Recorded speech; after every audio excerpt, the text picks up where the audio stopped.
Como continuar tocando este lugar?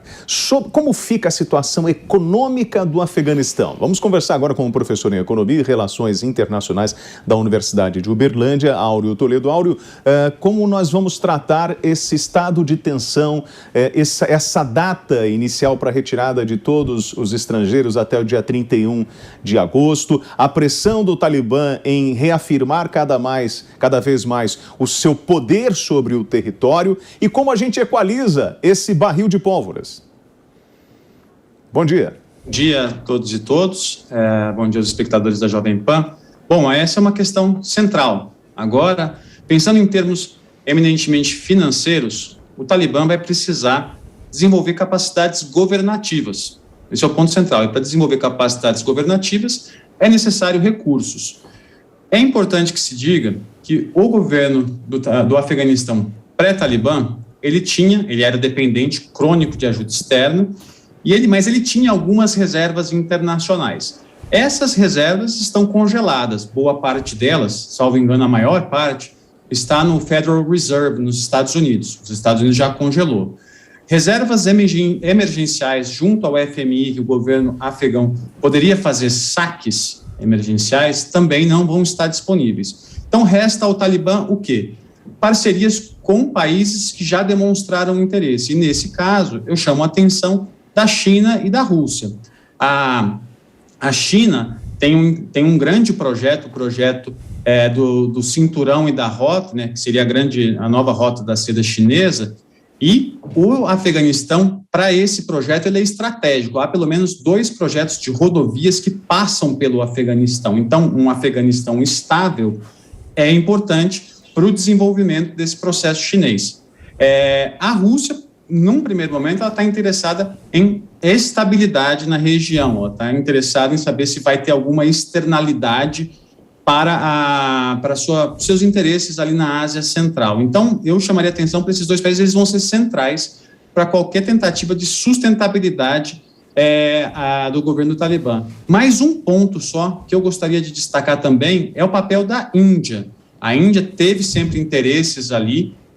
No entanto, a Índia é um parceiro dos Estados Unidos, preferencial dos Estados Unidos na região e não da China. O Paquistão agora está mais alinhado com a China, então isso vai criar mais alguma bagunça ali no tabuleiro geopolítico, porque os indianos, parceiros dos Estados Unidos, paquistaneses, parceiros dos chineses, e os chineses com interesses no Afeganistão e agora com a estabilidade do país mediante o governo Talibã. Isso vai ser um tabuleiro complicado que o governo do Talibã, caso queira se sustentar aí no tempo, ele vai precisar saber manejar. Professor, nós temos acompanhado aí o aumento de tensão que apenas cresce e tem ficado cada vez mais intenso, principalmente nos últimos dias no Afeganistão. Hoje, como o senhor muito bem colocou, Rússia e China já são parceiros, já declararam, né, o apoio ao Talibã, porém não são, o senhor também pontuou aí o Paquistão e Índia, mas o senhor acredita que esses 4 parceiros são suficientes para garantir essa retomada econômica que vai ser necessária no Afeganistão a partir de agora? E em que medida essa tensão, esse tensionamento que tem ocorrido ali em Cabul, principalmente, vem para complicar um pouco mais essa situação, ao passo que outros países não têm interesse, claro, em declarar apoio ao Afeganistão nesse momento? Respondendo à sua primeira pergunta, Mariana, eu acho que não. O Afeganistão ele vai precisar de mais parceiros para conseguir uma autonomia mínima em termos de recursos. O que pode acontecer é ele substituir uma dependência que ele tinha agora particularmente com os Estados Unidos e países do Ocidente para uma dependência a mais agora com os chineses e os russos. Isso pode acontecer, e aí vai se tornar um país totalmente dependente dessas parcerias externas. Isso é um ponto importante. Acho que, se o Talibã não conseguir os projetos que ele almeja com os chineses e com os russos, o que é muito provável que aconteça é que ele ainda vá precisar dos seus recursos lícitos que ele tem às mãos, tributação, por exemplo, recursos que eles conseguem com tarifas alfandegárias, mas também recursos ilícitos. O Talibã está dentro de uma economia do tráfico de drogas e do tráfico de armas internacional. Então, isso também eu acho que se ele não conseguir meios para se sustentar mediante parcerias, ele não abrirá mão disso. Esse é um primeiro ponto.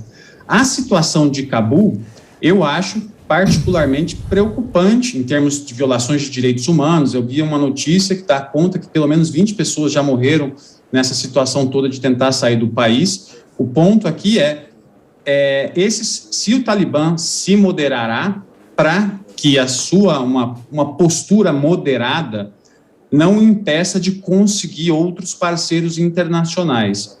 Existe essa possibilidade, eu a reconheço. No entanto, os primeiros sinais que vêm do Afeganistão, para mim, não são animadores nesse sentido. Eu ainda não vejo um Talibã moderado, ainda que existam esses interesses externos. Eu chamo a atenção também para o fato de que começou a se esboçar uma pequena resistência, que eu estou conseguindo acompanhar no Vale do Panjshir, né, que é comandado, pelo menos em tese, pelo segundo vice-presidente, o Saleh.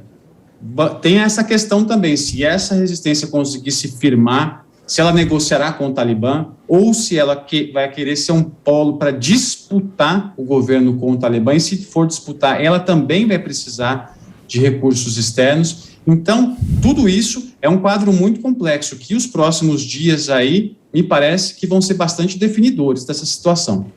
Professor Áureo Toledo, professor de Economia e Relações Internacionais da Universidade, aqui participando no Jornal da Manhã, Universidade de Uberlândia. Agradecemos a sua participação. Ao longo da semana, gostaríamos de contar com o senhor para ir acompanhando de perto justamente esse também o controle e a necessidade, porque se você não tem uma economia formal, você pode partir para economias como, por exemplo, ilícitas, como a papoula, heroína, enfim, e a gente voltar para aquele ciclo que sempre existiu, como o Talibã sendo um dos maiores fornecedores de entorpecente para o mundo. Agradecemos muito a sua participação e vamos tratando deste assunto ao longo da semana. Muito obrigado, professor. Obrigado.